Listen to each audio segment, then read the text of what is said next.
And welcome to the X Zone, everyone. I am Rob McConnell, coming to you from our broadcast center and studios in Hamilton, Ontario, Canada. Before I get started tonight, I would just like to take this opportunity of wishing all our members of the X Zone Nation in the United States. Tomorrow is their Thanksgiving, so from everyone up here north of the 49th parallel to you, my friends down in the great United States of America, a very happy Thanksgiving.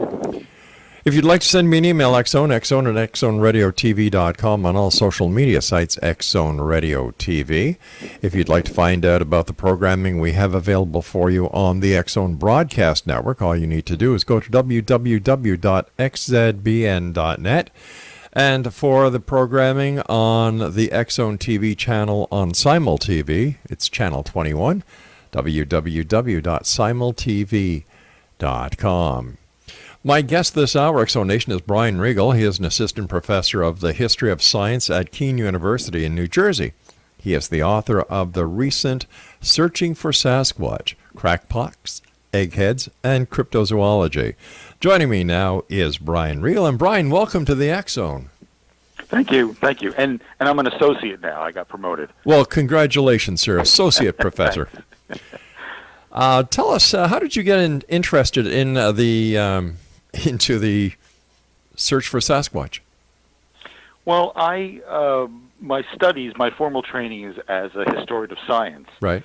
And my doctoral dissertation was on the life of this guy, Henry Fairfield Osborn, who was a very prominent paleontologist in the late 19th, early 20th century. He was the president of the American Museum of Natural History in New York for a very long time.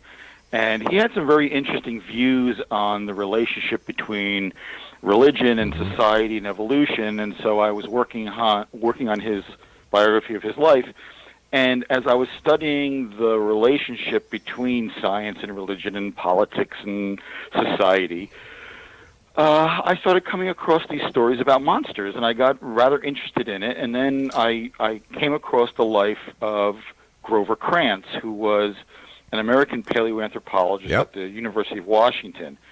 And one of the things that historians do is we have this obsession with letters and correspondence and primary sources and documents. And the first question we always ask when we're going to research something is, where are the letters? Where are the diaries? Where are the notebooks? And I had read a lot of works on cryptozoology. And to be perfectly honest, they were mostly pretty horrible.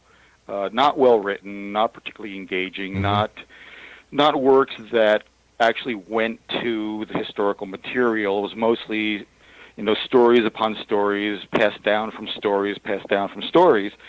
And I thought, it's time that somebody looks into this who's a professional historian. And then I discovered that the Grover Krantz had just recently died right before I started this project. But then I found out that his family, his estate, had left all of his very voluminous papers to the Smithsonian Institution. And I discovered that there was this huge cache of material down there, not just on his life, but on the lives and the work of a lot of the major sort of mid-20th century cryptozoology, Bigfoot, Sasquatch, Yeti people. And so I started looking into it, and the more I looked into it, the more fascinating it became. And next thing I know, I had a book. Wow. But, I can understand the title, Searching for Sasquatch, but Crackpots, Eggheads, and Cryptozoology? Yeah, a lot of people in the cryptozoology community got very mad at me over that and sent me lots of angry hate mail. Yeah. But the reality is I got that title from cryptozoologists themselves. When I was looking through the private letters and notes and writings of some of these major players like Rennie DeHinden and Grover Krantz and Ivan Sanderson and others, they used those terms. They called scientists eggheads. They called them crackpots. And the moment I saw that, I said, "Bingo! There's my title." It certainly is a good hook. Yeah, and I try to explain to people I didn't use those terms in a disparaging way. I use them almost as terms of endearment.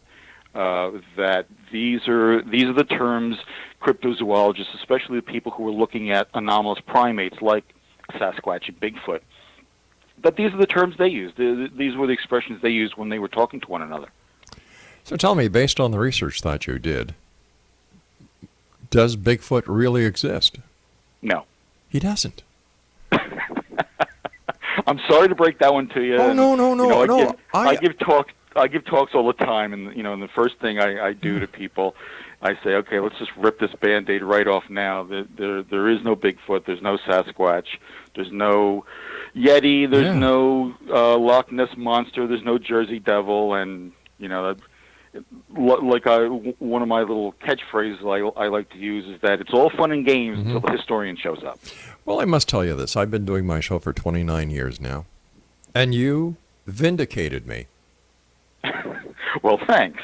Because I have been saying from day one, come on, guys. In nearly 30 years ago when I started, we didn't have the small little cell phones that had the high-definition cameras, and the technology was 30 years behind. And every time I get somebody on the show talking about Bigfoot, I say, well, wait a minute. With all the technology that we have available, how come there is no proof? How come we haven't found a cadaver on the side of the road of Bigfoot? How come with thousands of people going into the woods each and every weekend, they're just like, what do they call these, part-time warriors? Anyway, they go out there and with all this equipment, they've got all these TV shows, this, that, and the other thing, and there's still no proof. So I'm saying, come on. Yeah, I get into these arguments with cryptozoology people all the time. And the thing I always say is, if Bigfoot was real, we would not be having this conversation. Right. Because it would, we don't have this conversation about bears. We don't have this conversation about bald eagles. They're very rare animals, but we know there's really no doubt that they exist. And so if these creatures were real, they would be known, they would be studied. There really would be no mystery about them. Right. So why do you think that the myth, the legend of these monsters live throughout history, even to today in today's high-tech society? Yeah, monster studies go all the way back to the ancient world. It's nothing particularly new. I mean, the word cryptozoology is new, but the idea of people looking or thinking that creatures that we can, for lack of a better expression, call monsters, goes all the way back to Mesopotamia and Egypt and the Greco-Roman world, and a lot of one of the myths about cryptozoology is that somehow scientists and scholars and historians they're involved in this this grand cabal to keep all this information secret, and they don't. If you actually look at the history of monsters and the scholarly engagement with monsters, that all the way back to Aristotle and Pliny and Aldrovandi and all these guys, Lycetti, they all thought these creatures at least warranted investigations. Right. Even into the 19th century, a book that I'm working on, I'm one of these guys who works on like 3 different books at once. One of the books I'm working on right now is looking at how the scholarly engagement with monsters helped in part fuel the 19th century discovery of evolutionary biology. I mean, Charles Darwin was interested in monsters, in monstrous births, in two-headed babies, and strange creatures, because they thought if these creatures were real, they had to fit into the wide range of biological diversity somewhere. And if they were real, we should know about them, and if they weren't, we should know about that too. And so there is a long program of scientists and scholars, archaeologists, looking at these creatures. In fact, in the Sasquatch book, I go into some detail about, for example, with the Minnesota Iceman. Your audience probably would be familiar with this. How the Smithsonian Institution at first thought this thing was real, and they went through a lot of effort to try to find it and prove it was real, and it was only once they discovered that it wasn't that they dropped, they lost interest in it. Brian, I hate to do this to you, but we've come up to our first break. Great talking to you. Thank you. I've been vindicated. It took 30 years, Exo Nation, but you heard it right here. I love it. Brian Brian Regal is our special guest, and he is an associate professor of history of science. And if you'd like to find out more about Brian, sites.google.com/a/keen.edu/Brian-Regal-PhD/home. And we're going to have this on a link from the X-Zone Radio TV show. It'll be a lot easier for you, and it'll take you right to Brian's book. We'll be back on the other side of this break as we continue here in the X-Zone from our broadcast center and studios in Hamilton, Ontario, Canada. I'm Rob McConnell. Don't go away.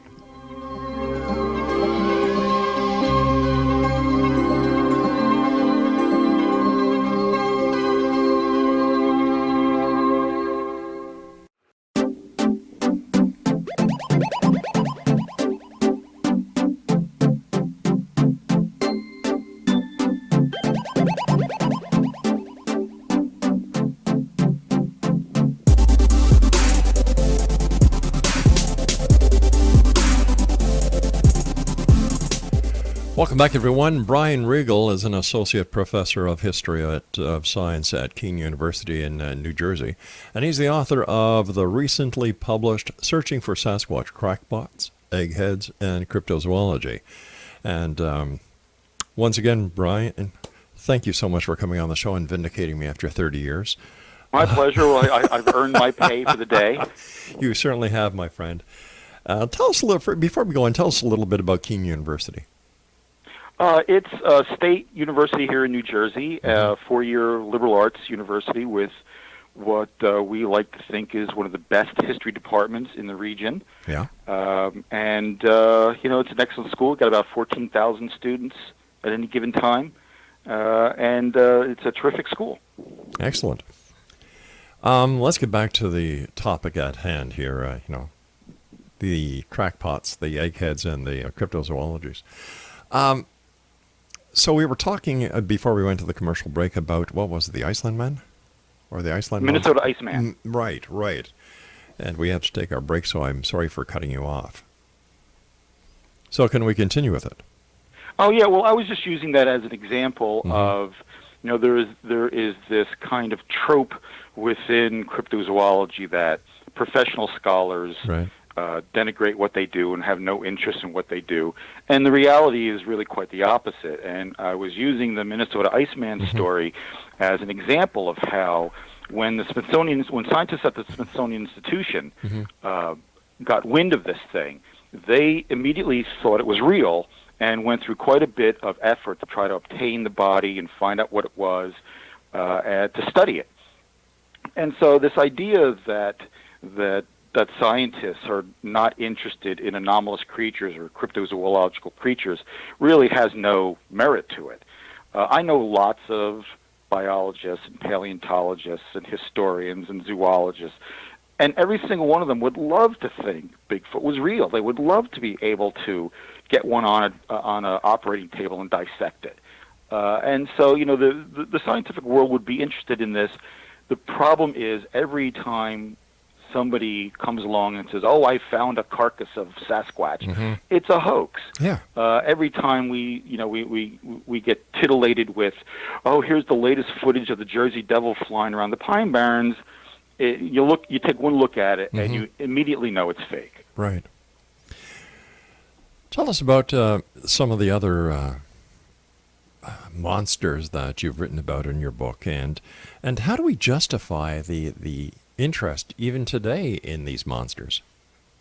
Well, I think just monsters in general, because they're strange and they're different and they can be menacing, anything like that I think interests human beings. I'm not a psychologist, so I can't really discuss it in great learned detail, but I think human beings are just, especially here in the 20th and 21st centuries, we are attracted to the weird and the strange and the unusual. And what's more weird and strange and unusual than monsters? I know, but I would have imagined that as we progressed in knowledge, that these fairy tales or these legends would die out and that reality would set in. Yeah, I don't think that's ever going to happen. As I said before, all the way back to the Greco-Roman world, there were scholars and naturalists who were interested in these creatures. And still to this day, and I think they probably always will. Have you seen the Patterson-Gimlin film? Yeah, about 1 million times. Okay. What was your impression when you saw it for the very first time? Well, the first time I saw it, I was a little kid, and I was really quite impressed by it because here was film footage of this thing. Yeah. That it looked real. It had a kind of visceral quality to it. The first time I saw it on In Search Of with Leonard Nimoy. Oh my gosh, yeah. And that I'm sure that lots of people who have an interest in these topics, they can trace their initial interest to seeing that. But then, as I got older and I became a little more sophisticated in my thinking, I said, I don't think that's real. That looks fake. Right. And so, I think it's fake. You were saying that you get negative feedback from the believers. When you present the evidence that you have, why don't they accept that they could be wrong? Again, I that's the $64 question, and I don't think I can answer it.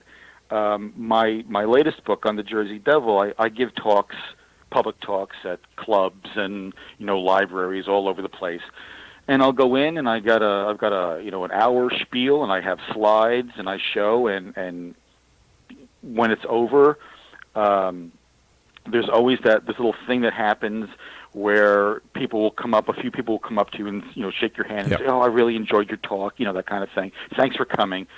And I think every single time, and I've done this dozens and dozens of times, every single time I give this talk, at least one person will sort of hang back a little bit, and when everybody else is kind of gone, they'll come up and they'll say, "Oh man, I really liked, this was really interesting. I never thought about it this way, but I know the Jersey Devil's real because I've seen it. It was I saw it in my yard. I saw it, in the woods." Yeah. And part of me, the sort of dark part of me, wants to say, no, you didn't. What are you, stupid? But I never say that because it would be rude. But what am I going to do? Say, "Oh no, you're wrong." I once had an 83-year-old woman come up to me after a talk, and young man, and she complimented me on the talk, and she said, "But I know the Jersey Devil's real because I saw it." And what do I do? What am I going to stand there and bludgeon an 83-year-old woman intellectually and tell her she's wrong? And I just say, "Oh, okay, well, okay." Well, I'll tell you something. I'm sorry that my mother bothered you that time. I'll certainly try to make sure she doesn't get out of the home anymore. But I never know what to say to people when they give me that line, because I didn't see what they saw. Right. But I know they didn't see a 10-foot tall hairy biped. I know they didn't see an emaciated horse with wings, because those things just don't exist. There's no evidence for it. It seems that evidence is one thing that every aspect of the paranormal is missing, whether it be UFOs, whether it be ghosts, whether it be Bigfoot, the Loch Ness Monster, and the list goes on and on and on. And yet, ever since the advent of the Internet, more and more people are believing. Now, my opinion, and I'm not a scientist, I'm not an associate professor of history of science at Keene University, I'm just a radio guy. And I look at the Internet as the world's largest septic tank that man has ever created, because there's more crap in it than there is anything else. And yet people believe, because if it's in the Internet, it has to be real. Right. Well, there's always been this problem that, well, if it's in a book, it must be real. If it's, I read it in a magazine. I saw this picture of this creature in Argosy magazine. It must be real. Pictures don't lie. Yeah. The problem is photographs lie all the time. And here at Keene, along with my courses on the history of science, technology, and medicine, I also teach a course on the history of pseudoscience, which is very popular. And I use as examples, I use monsters, I use UFOs, I use ghost hunting as examples for the students to see the history of this kind of thinking. And one of the problems that the students always finally sort of encounter in when they do their research for their projects for the class is there's no real credible evidence for this. There's no real credible evidence for the existence of ghosts. There's no real credible evidence for that flying saucers have been visiting the Earth. And there's no real credible evidence for any of these monsters. And people want to think these are real, and the problem is they simply aren't. But what is the reasoning behind it? What are they seeking that they are willing to accept these legends, these myths, without having any physical proof? Well, I suppose that it taps into some kind of primordial need we have. We all, you do, I do, we all have these sort of things we accept, even though there's no evidence for it, because it somehow makes us feel better about something. And for some people, believing that flying saucers built the pyramids, or that ghosts, you can really talk to your dead relatives, that this really happens. And, of the people I know, for example, both my parents died. My mother died last year, and my father died a few years back. If anybody who I know or knew, who is now deceased, was going to contact me, it'd be one of them, and it's never happened. Not even close. Yeah. Even Harry Houdini sought the same answers. Sure, right. I mean, we all do, because we all, one of the downsides of this human experience is that we live in this universe which is so intimidating and is so chaotic. And I think we as humans have almost an evolutionary defensive mechanism, have come up with this idea of trying to understand the universe and trying to do something to make us feel like the universe isn't just this black void that once you're dead, you're gone. I was raised a Catholic, and I was told by the nuns that if you were good, you went to heaven; if you were bad, you went to hell. And I don't really believe that anymore. But deep inside, you even the most skeptical of us hope that there's something. All right, stand by, Brian. You and I have to take our news break at the bottom of the hour. Exonation Brian Regal is our guest this hour. He's an associate professor of history of science at Keene University in New Jersey. And we'll both be back as we continue here in the X Zone from our broadcast center in Hamilton, Ontario, Canada. Don't go away.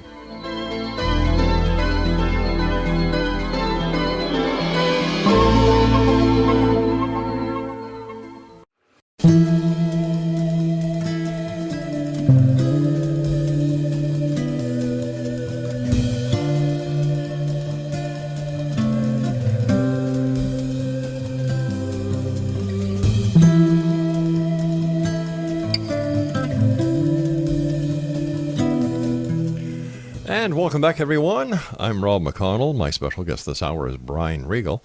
And Brian is an associate professor of the history of science at Keene University in New Jersey. He's also the author of Searching for Sasquatch, Crackpots, Eggheads, and Cryptozoology. I'm sorry, those sound effects aren't in the title. That's my way of saying, told you guys.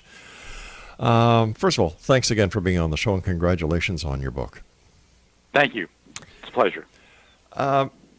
Could it be possible that a lot of the pseudoscience and the quest for legends and myths and monsters is because in reality, the moment we are conceived is the moment we start dying?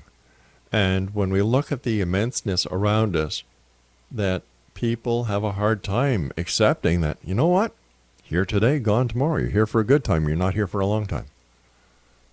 Yeah, sure. That's. I think that's a perfectly reasonable thing. And actually, I think we don't start dying until we hit puberty. Then we start dying. It all depends on what university you go to and what fraternity. In more ways than one. But yeah, I think one of the answers to this question about why are people so sort of enthralled by this is that we want the world to be a little magical. Yeah. We want there to be some mystery. We want to think that the giants once roamed North America, human giants, or that there are lost civilizations like Atlantis or Mu, or any of the others. And the problem is a lot of that stuff Sometimes we find out it is real. Most of the time we don't. Let me ask you something, Brian. Why did the tale of Atlantis, capture the minds and imaginations of so many based on one single person, Plato? Yeah, it's all Plato's fault. In a very relatively small section of a larger book that he writes, we have to remember that when Plato writes the Timaeus, which is the title of his book, he is trying to put every piece of information in the world into one book. That was his goal. And so he had known about this story, this sort of strange story that he had heard from someone who heard it from someone whose uncle told his cousins, whose friend across the street knew the guy down at the bar, who's heard it from his uncle, whose grandfather, it was one of those deals. Right. And he felt, well, this is a piece of information, and if I'm trying to write a book about all the information in the world, I should stick this in here. And so he does.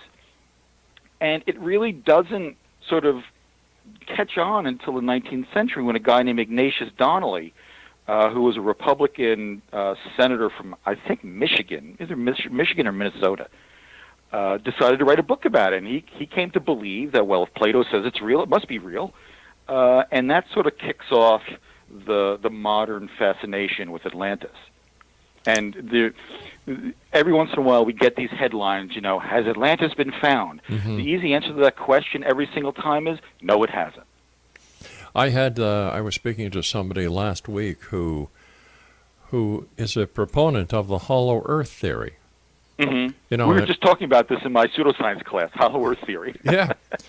His name is Brooks Agnew, and he is actually bringing a consortium together to do an expedition up to where he believes the entrance to the hollow earth is.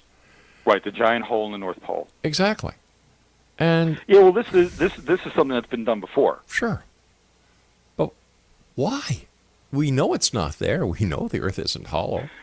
Yeah, again, I wish I could answer that question for you, and I can't. Well, you know what I can't understand? Damn it, if it's there, how come Santa Claus hasn't told everybody? Because he flies out of the North Pole. That Santa, he's really, you got to get him really drunk to get him to tell you anything. I've done it. I've done that. You've gotten Santa drunk. Well, yeah. He loves Jack Daniels. He loves Jack Daniels. Yeah, yeah. Well, I've gotten the Jersey Devil drunk. He's a big ale fan. I love how this conversation's digressing, and then we have to pull it back onto the main road. He loved the Jersey Devil loves ale and Springsteen. Well, there you go. Then he's got to be real. Right. He's got to be real. And what is the significance of the Jersey Devil? Is he kind of the footprint by which others judge other monsters, or is it just because he's just like Bigfoot, a lot of sightings? Yeah, that's partly it. The Jersey Devil is probably the oldest Anglo-American monster legend in North America, and it supposedly dates back to a creature that was born of a mother who had sex with the devil. And this sort of weird, sort of horsey, winged thing comes out and escapes off into the Pine Barrens in New Jersey. When people think of New Jersey, they tend to think of North Jersey, which is, the industrial, the oil refineries, and the big cities, Newark and Elizabeth, and all those. But the whole southern half of the state is really quite bucolic, quite the opposite of the stereotype, and this whole region, from about the middle of the state down to Atlantic City, is basically one huge forest, pine forest, that's called the Pine Barrens. And it's really quite dense in places. And this is where the Jersey Devil supposedly lives. And it's when my co-author Frank Esposito and I decided to start looking into this a few years ago, we said, well, let's start from scratch. We threw out all the crap that we found written about it, because it was all pretty much crap, with very few exceptions. And we began to do what historians do. We went to look for the primary sources. We went to look for the letters and the correspondence and all that material. And we began to find a very, very different story that we think was much more interesting than a sort of half-assed forest monster. Mm-hmm. And we saw that the Jersey Devil story, it has elements of religious persecution and land grabs and crooked politics and the oppression of outspoken women and all stuff which is still relevant to us today. The idea that women should be in their place and not speak out, and the idea of fake news and making up accusations about political rivals that have no basis in any kind of reality. And it turned out it was in large part a political story rather than a story of a biological being. Where do government conspiracies and other conspiracy cover-up ideas come from? I think fear. One of the sort of central. If you're going to study the history of conspiracies, just like if you're going to study the history of monsters, what you're really doing is studying the history of human fear and hatred. I see. We project onto these things and we create these elaborate stories in order to try to bring some kind of organization to the world. Human beings love to organize stuff. We don't like it when things are not organized. And I think conspiracy theories are ways of taking events which seem to baffle us and make sense out of them. Oh, okay, this is the reason why. It wasn't one guy shooting from the school book depository. It was an entire conspiracy of people. It wasn't some terrorists who hijacked airplanes.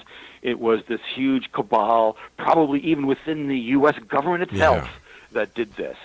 And I think in the end, the problem with conspiracies like that is that there are conspiracies going on, but these kind of flamboyant things take our attention away from those issues we really should be paying attention to.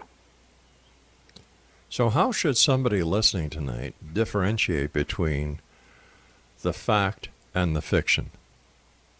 Well, it's not easy. You have to put effort into it. You have to study it. You have to look at the material. That's one of the things that historians do. That's one of the things scientists do. We go out and we dig up as much evidence as we can, and then we try to analyze it using various intellectual and philosophical techniques, and then try to counter-check things and verify things.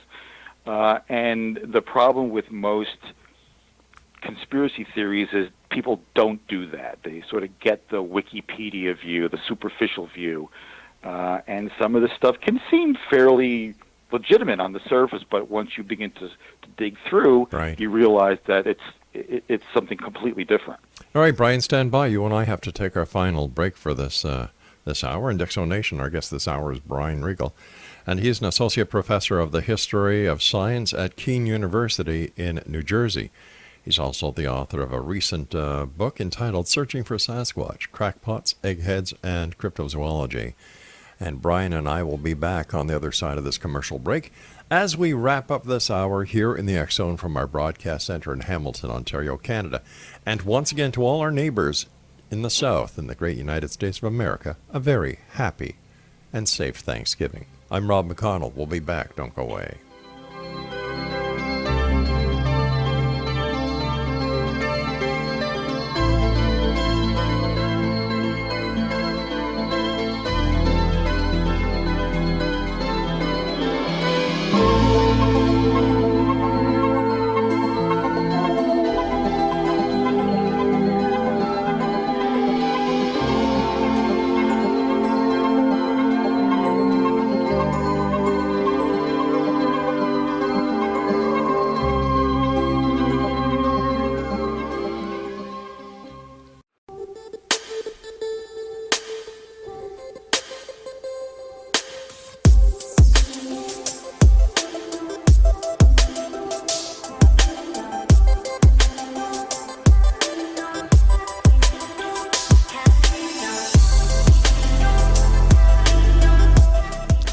Exonation, my guest this hour is Brian Regal, and he is an associate professor of history of science at Keene University. He's also the author of Searching for Sasquatch, Crackpots, Eggheads, and Cryptozoology, which is available on Amazon.com. And, you know, Christmas is right around the corner, and this would be an ideal gift for anyone who's interested in the topics that we've been talking about over the past 29 years here in the X Zone.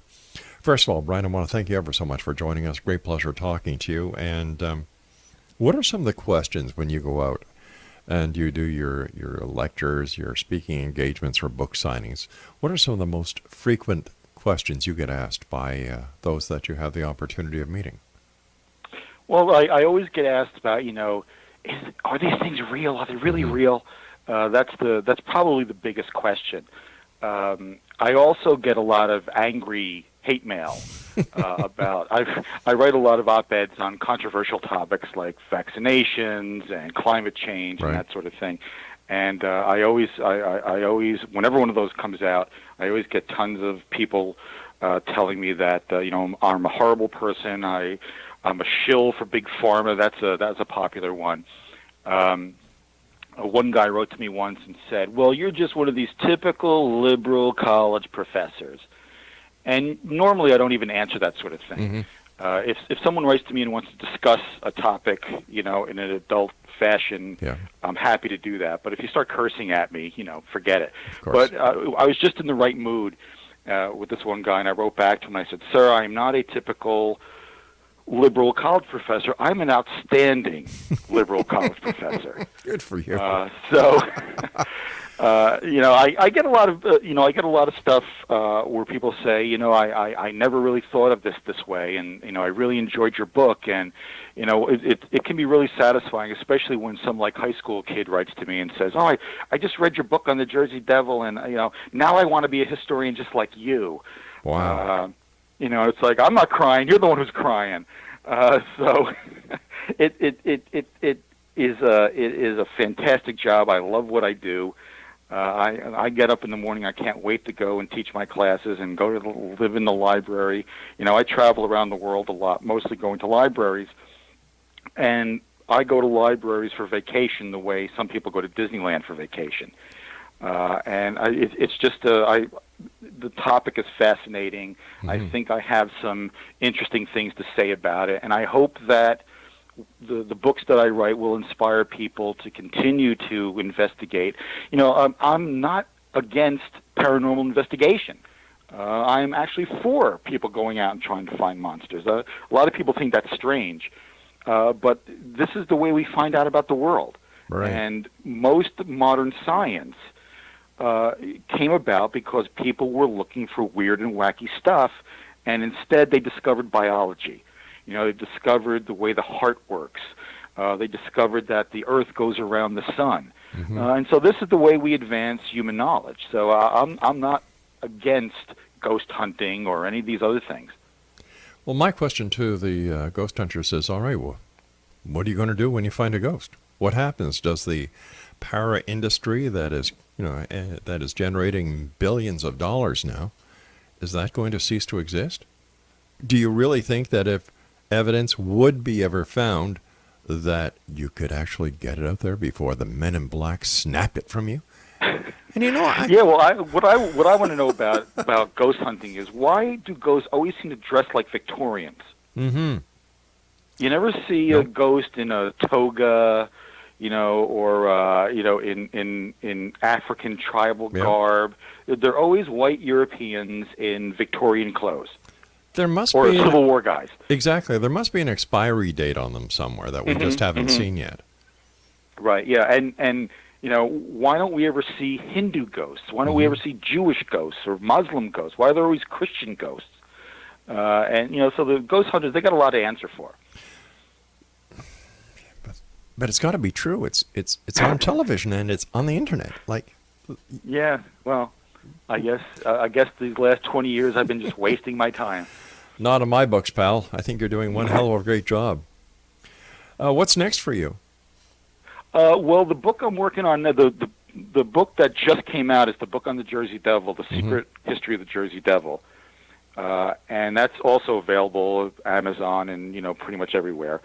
The book I'm working on now is a book on the myths and legends about who, in quotation marks, really discovered America. Well, this is a question that I bring up all the time because it wasn't Christopher Columbus, was it? Probably not. Okay, so why are we still teaching the kids in school that he's the person who discovered North America when we know that the Vikings were here before Columbus, the Irish monks were here? We know pretty sure. We're pretty sure Leif Erikson didn't come to America, but the archaeological evidence, the textual evidence, seems pretty clear that yes, Norse explorers, the people we normally call Vikings, although nobody called them Vikings when they were around. That's a 19th century invention. But they did come to North America, probably Nova Scotia, before Columbus. But there are also legends about Portuguese fishermen, about Prince Madoc, the runaway Welsh prince. There are legends about Fusang, the Chinese explorer who may have gotten to the west coast of Canada. So there's lots of really interesting legends about this, and what I'm interested in is less who really discovered America. It doesn't really matter who the first one was here. But what I'm interested in is why do these particular stories come up at the times they come up, and how are they keyed into the kind of political milieu of the day? And why do people, despite the fact that there's no evidence for, why did people think in the 19th century that Leif Erikson came to America? I think that says a lot about our society. I've even heard stories about Egyptian artifacts being found in the Grand Canyon.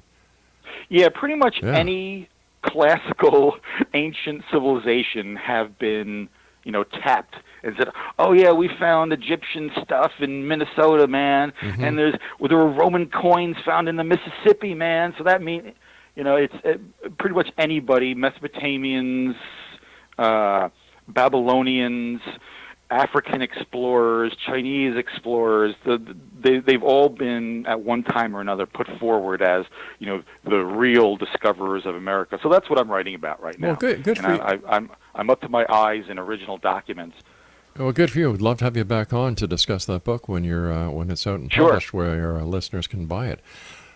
It seems that as long as you can find something that you can embellish into this wonderful, great story, it's a free marketplace out there. Sure. I mean, the idea, the ancient alien concept is a real glaring example of this. There are a huge number of really excellent archaeologists out there, and we know so much about the ancient Egyptians. Yes. Mostly from the ancient Egyptians. They were literate. They wrote down. We have whole books practically on how they built the pyramids. It's really not much of a mystery. Yet, the idea that spaceships came down and lost white races came along and did this for them because, dark-skinned people couldn't possibly have built these pyramids on their own. It's really quite baffling. Hey, what still gets me laughing is the pictures of a Caucasian Jesus with blonde hair and blue eyes. Oh, well, don't even get me started on that. Oh, come on. White Jesus, Somehow. But, that's the same people who, will scream about Arabs and refugees. Who do you think Jesus was? He was an Arab refugee. Exactly. Who did not speak English. He wasn't a Christian. He was Jewish. Yeah. This sort of stuff makes me wish sometimes that I had studied psychology rather than history, because the way the human brain works is really fascinating. Actually, I think the work that you're doing is much more worthwhile than trying to understand the people who don't believe in the real story. Listen, we've got about a minute left. What are your final thoughts for the listening members of the X-Zone Nation around the world tonight? If you're interested in anything in the paranormal, by all means, go ahead and research it. but learn some research techniques. Learn how to go look at it through archives and study the original documents. And if you want to study who built the ancient Egyptian pyramids, learn to read hieroglyphics. Learn to read Arabic. Learn to read the languages that these people express their ideas in, and you'll find it's way more fascinating than any of this ancient astronaut stuff. And you'll learn a lot more, and your brain will grow, and the world will be a better place. Because fact is way stranger than fiction. Right. Brian, once again, I want to thank you so much for joining us. Continued success. Well, thanks for having me on. Well, we'll have you back on in the future. That is a promise. And Exo Nation, our guest this hour has been Brian Regal. He is an associate professor of history of science at Keene University in New Jersey. And one of the books that we've been talking about tonight is Searching for Sasquatch, Crackpots, Eggheads, and Cryptozoology. All of Brian's books are available on Amazon.com. I'll be back on the other side of this commercial break with the news as we continue here in the X Zone from our broadcast center and studios in Hamilton, Ontario, Canada. Now, if you want to send me a hate mail, I'm used to that. The email address is xzone@xzoneradiotv.com, and for all the programming that we have on the X Zone Broadcast Network, xzbn.net, and on Channel 21, the X Zone TV channel, on SimulTV, simultv.com. We'll be back. Don't go away.